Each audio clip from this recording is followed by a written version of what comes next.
Kuna mwongozo wa Spika kuhusu kitendo cha Mheshimiwa Ado Shaibu Ado mbunge kuendelea kuchangia hoja bungeni baada ya muda wake kuisha. Mheshimiwa Bunge tarehe 17 Aprili 2026 katika kikao cha 11 cha mkutano wa 3 wa Bunge. Wakati wa jioni Bunge lilipokuwa limerejea, Mheshimiwa Ado Shaibu Ado mbunge alipata fursa ya kuchangia hotuba ya bajeti ya Ofisi ya Rais, Menejimenti ya Utumishi wa Umma na Utawala Bora. Mheshimiwa Bunge, mara baada muda wake kuchangia kuisha, kiti kilimjulisha juu ya swala hilo ili kutoa fursa kwa wabunge wengine. Baada ya maelekezo hayo, Mheshimiwa Ado aliendelea kuzungumza na hata baada ya kisemo chake kuzimika kuashiria kwamba muda wake wa kuchangia ulikuwa umekwisha. Kitendo hicho kilimuibua Mheshimiwa Timothy Paul Mzava mbunge ambaye aliomba mwongozo wa Spika ili kujua kama swala hilo linaruhusiwa au haliruhusiwi.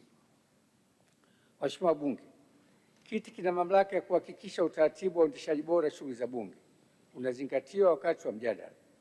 Vile vile, kanuni zimewekwa masharti kwamba uamuzi wa Spika kuhusu utaratibu ni wa mwisho.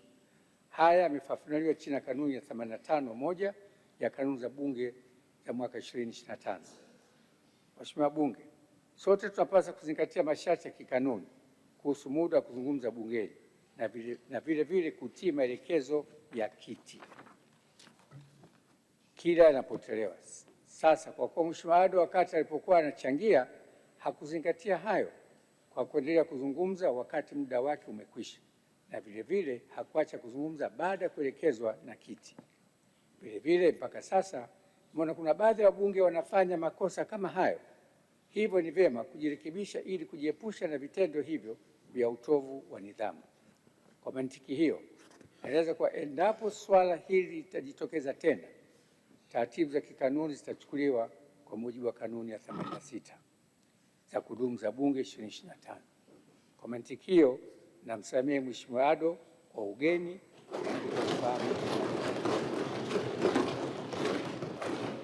Mheshimiwa Bunge, jambo jingine ni kwamba Mheshimiwa Ado Shaibu Ado mbunge katika mchango wake aligusia kuhusu taarifa za mdhibiti na mkaguzi mkuu wa hesabu za serikali CAG ya mwaka 2023/2024.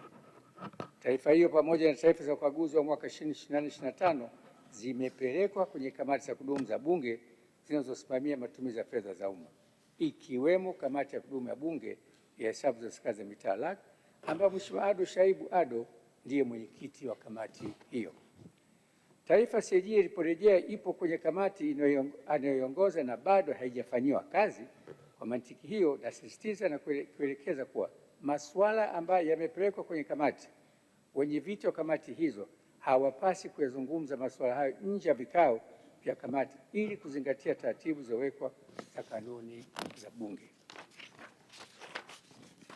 Mheshimiwa Bunge, Bunge hili ni chombo cha uwakilishi wa wananchi. Kwa mantiki hiyo, Bunge ni sauti halisi ya wananchi wa Tanzania kwa ustawi wa jamii zetu na kwa mustakabali wa taifa letu. Hivyo basi, ni muhimu kuzingatia kanuni zinazosimamia taratibu za mjadala bungeni, kwa sababu tunapozingatia taratibu hizo, mijadala itakuwa yenye tija na haitapotosha umma. Kwa kufanya hivyo, tunapunguza upotevu wa muda, hivyo kuwezesha wabunge wengi zaidi kupata fursa ya kuchangia hoja. Mheshimiwa Bunge, naomba kutumia fursa hii kuwapongeza wenyeviti wa Bunge kwa kazi nzuri wanazofanya ya kuongoza mijadala bungeni. Tuendelee kuwapa ushirikiano kama mnavyofanya kwangu. Nasisitiza kuwa kwa muda wote viongozi hao wanapoendesha vikao vya Bunge wanakuwa wanatekeleza madaraka ya Spika. Kwa msingi huo, maelekezo ya mwenyekiti wa Bunge yanatolewa bungeni ni maelekezo ya Spika kwa mujibu wa kanuni ya kudumu za Bunge 2025. Hivyo lazima tutambue na kuwapa heshima inayostahili. Mheshimiwa Bunge, ripoti ya CAG 23/24 kama unavyofahamu haijaletwa bungeni bado. Kwa hiyo maono ya CAG bado sio maamuzi sahihi ya Bunge, na Mheshimiwa Ado ndio atatuletea ripoti ya CAG 23/24, 24/25 kwa pamoja. Kwa vile 23/24 uhai wa Bunge ulikwisha, ripoti ile bado iko mikononi kamati ya Mheshimiwa Ado. Kwa Mheshimiwa Ado, ukishamaliza ripoti yako utakuja kutuletea mapendekezo ndani ya bunge hili na bunge litatekeleza mapendekezo yako pamoja na bunge mtavyotushirikisha, mtavyotuamulia kwenye bunge. Niseme kwa lugha ya Kiswahili au lugha nyepesi, tukikaa sisi hapa, sisi ni marefarii, sio makocha.